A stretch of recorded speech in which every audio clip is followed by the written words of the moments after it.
So one wrong turn, 17 million people died. This is crazy. This is not even funny at all. So guys, today I'm reacting to World War I Part 2, and this video is from Oversimplified. Thank you so much, Oversimplified, for this video. Your videos are straight, direct, and very, very educated. And thank you also, Mega, for recommending this video to me. Let's dive right into it, guys. With both sides stuck in a hard stalemate, they knew this war wasn't going to be about taking territory, but about simply wearing each other down. Wow. The Allies had plenty of men to expend from its overseas dominions, and the British also started a naval blockade, so Germany couldn't import stuff, like food. Neither side really wanted a long grueling war though, so they both thought of ways to break the deadlock on the Western Front. Idea number one, new frontiers. When the war first broke out, Australia was quick to take German New Guinea. The Allies also quickly jumped on Germany's colonies in Africa, and particularly in German East Africa, locals were enlisted as soldiers and carriers by both sides, leading to a tragic loss of life for the native Africans. Some new combatants entered the war as well. The Allies' new friends were Italy and Japan. Japan was busy building itself an empire, so it was more than happy to take away German islands and colonies in East Asia. Wow. Italy actually had an alliance with Germany and Austria-Hungary before the war, but after some tense relations, and then the Allies promising to give them some of Austria-Hungary's stuff, they switched sides.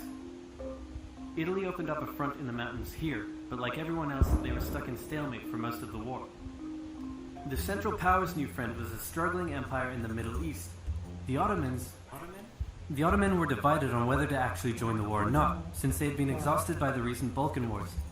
Some of the politicians who did want to join went off on their own and fired some shells at Russia, and then came back and said, "Whoops, looks like we're at war now." The Ottoman entry into the war was of particular concern to the British, since the Middle East was full of oil, and Britain wanted all of that oil. First, the Ottomans tried to attack Russia in the Caucasus Mountains, but they weren't prepared for the cold, and many of them froze to death. Then they crossed miles of desert to take the Suez Canal from the British, but that failed too. Then the Allies tried to take the Dardanelles at Gallipoli in a long and hard trench warfare campaign, but that also failed. The Ottomans blamed their initial losses on the ethnic Armenians living within Ottoman territory, and the resulting Armenian genocide led to the deaths of 1.5 million people. Then the Germans sent spies into Afghanistan to try to convince the Arab tribes there to rise up in jihad against the British and attack India. But that plan failed, partly because the spies got bored, brewed their own alcohol, and got drunk, which is a bad thing to do in Afghanistan.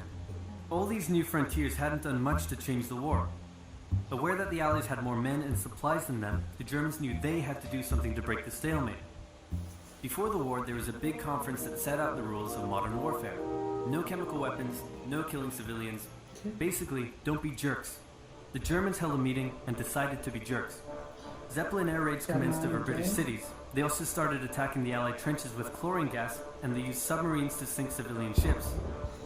One such civilian ship was the Lusitania, which had 159 Americans on board when it was sunk, further swaying US opinion against the Germans. Not to be completely unfair to the Germans, the Allies also engaged in chemical warfare soon after, and they had been hiding anti-submarine weapons on their civilian ships, which let the Germans justify their attacks.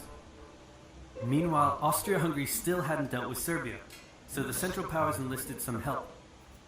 Bulgaria wished it was bigger and was still bitter about losing the Second Balkan War. The Central Powers promised to make all of Bulgaria's wildest dreams come true if they helped, so they signed on, and together they knocked out Serbia. The Serbian troops retreated through Albania, which was neutral but had some ties to Austria-Hungary. So Austria-Hungary entered Albania in a friendly invasion to chase down the Serbians, many of whom escaped by sea. It's 1916, and a lot is happening. As if they didn't have enough enemies already, Germany added one more to the list. Portugal had been getting a bit chummy with the Allies behind the scenes, and Germany didn't like that one bit.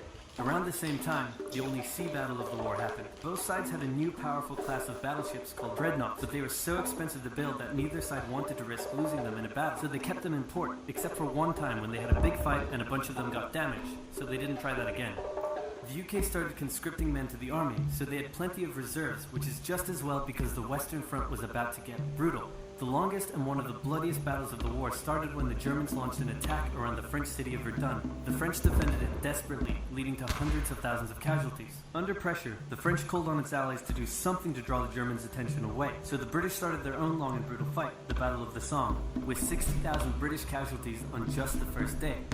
It was also here that the British first used one crazy brand new piece of sci-fi technology. The Russians had been getting pushed back further and further into their own territory, but in response to the French call for help, they began a huge offensive, and did really well until they ran out of supplies and got stuck. Seeing how well the Russians had been doing, Romania decided now would be a great time to jump in and win the war, and then they got pounded. The Greeks were fighting amongst themselves about whether to join the war or not. The king liked the Central Powers, while the Prime Minister wanted to join the Allies. After a brief national schism, during which the country split into two, the king finally abdicated and the country reunited. With Allied help, they began a new offensive. In the Middle East, Russia was pushing into Ottoman territory from the north. The British had also made a landing in Mesopotamia to protect Persia's oil fields, and they had also sent a small army up the Tigris River to try to take Baghdad, but the army got sieged in the town of Kut along the way and eventually surrendered. A new offensive was launched from the south with all-out desert warfare. The offensive was aided by one famous British officer, better known as Lawrence of Arabia, who helped lead the Arab tribes in a revolt that wreaked havoc on the Ottoman supply line.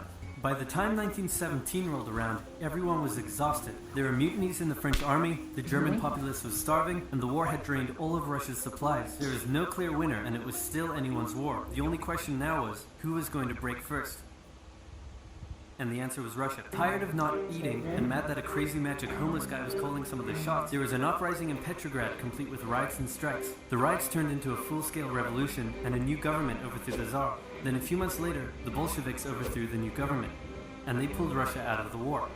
This was great news for Germany, who now only had to focus on the Western Front. But there was still one problem. The pesky United States of America was looking increasingly like it was going to join the war.